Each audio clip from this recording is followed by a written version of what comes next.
जय गुरुदेव। प्रणाम सभी को। निरोग जीवन के महत्वपूर्ण सूत्र अध्याय 14। लास्ट टॉपिक हमने पढ़ा था वृक्षारोपण का पुण्य फल। आइए इसी श्रृंखला में आगे बढ़ते हैं। वृक्ष वनस्पति के प्रति श्रद्धा अक्षुण्ण रहे।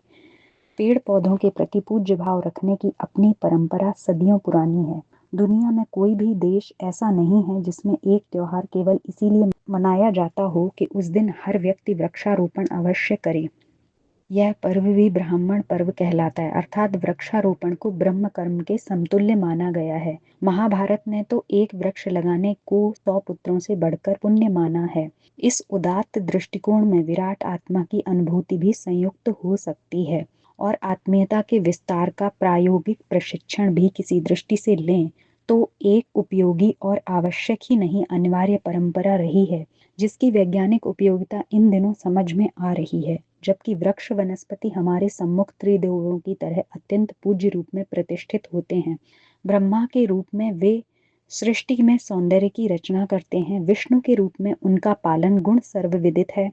आज तो उनकी सर्वाधिक प्रतिष्ठा शिव रूप में है। इस रूप में मानवता का विष निरंतर पीते रहने का देवकार्य वे न कर रहे होते तो 20वीं शताब्दी धरती में जीवन के सर्वनाश की शताब्दी होती। आज का विज्ञान भी स्वीकारता है कि मानवीय अस्तित्व फ्लोरा पृथ्वी के वनस्पति जगत पर आधारित है। सूर्य से मिलने वाले अनुदान हम पचा नहीं पाते। यह वृक्ष ही हैं जो कच्चे अन्न को भोजन के रूप में पकाकर देने वाली माँ की तरह सौर ऊर्जा को पहले स्वयं आत्मसात करते और पीछे हमारे लिए उपयोगी और प्राणदायी बनाकर वातावरण में बिखेर देते हैं।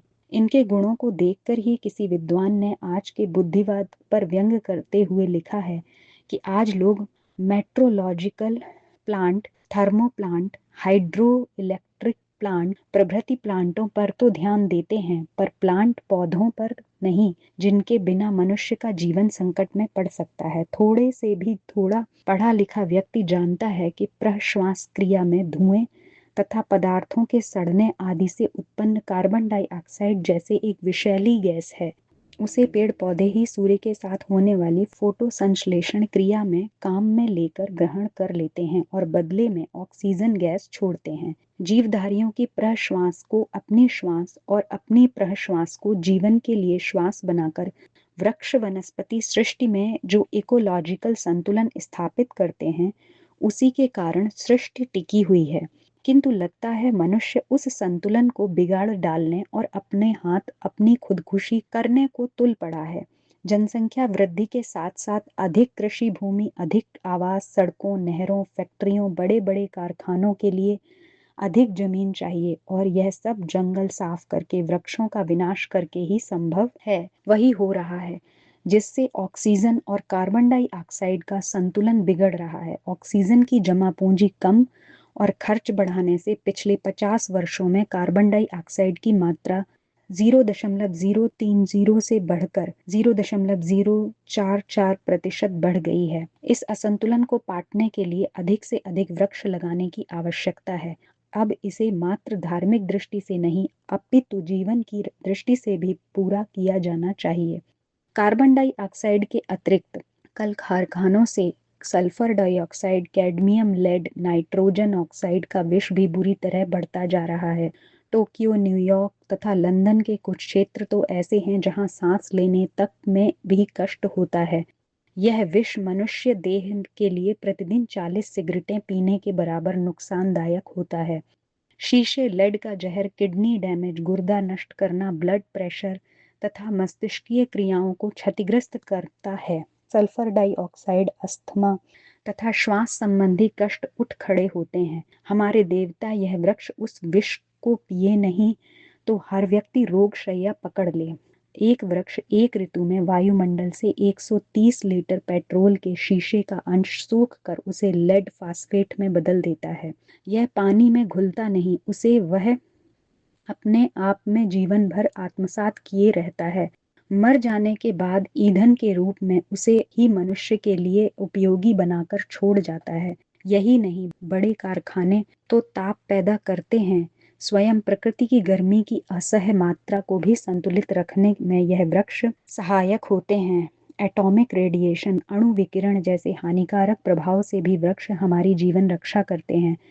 मॉनिट्रियल स्थिति मैकगिल यूनिवर्सिटी के गैस्ट्रो इंटेस्टाइनल रिसर्च लेबोरेटरी ने अपनी शोध के आधार पर बताया है कि साधारण घास तक रेडिएशन से रक्षा करती है। अतएव पृथ्वी में हरितिमा अभिवृद्धि वृक्षारोपण पुष्प वाटिका अभियान को नैतिक कर्तव्य के रूप में पूरा करना चाहिए।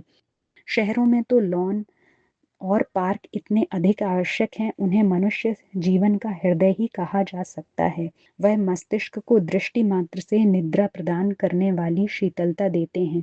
यदि शहरों में पार्क न हो तो पागलपन की मात्रा इतनी अधिक बढ़ सकती है कि उसे संभालना कठिन हो जाए।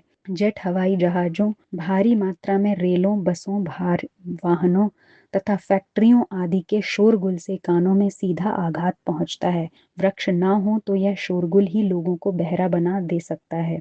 किसी भी रूप में वृक्षों के प्रति श्रद्धा व्यक्त किए बिना काम चलेगा नहीं। जंगल अनावश्यक न कटें, यह कार्य सरकार देखे, पर मनुष्य को तो स्थान स्थान पर वृक्षारोपण करना ही चाहिए।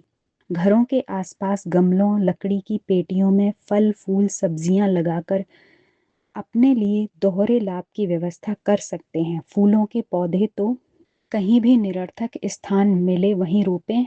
यह न कहें कि यह स्थान उनका तो है ही नहीं। मानवता की सुरक्षा का दायित्व सब पर है, उसे उदारता पूर्वक पूरा किया जाना चाहिए।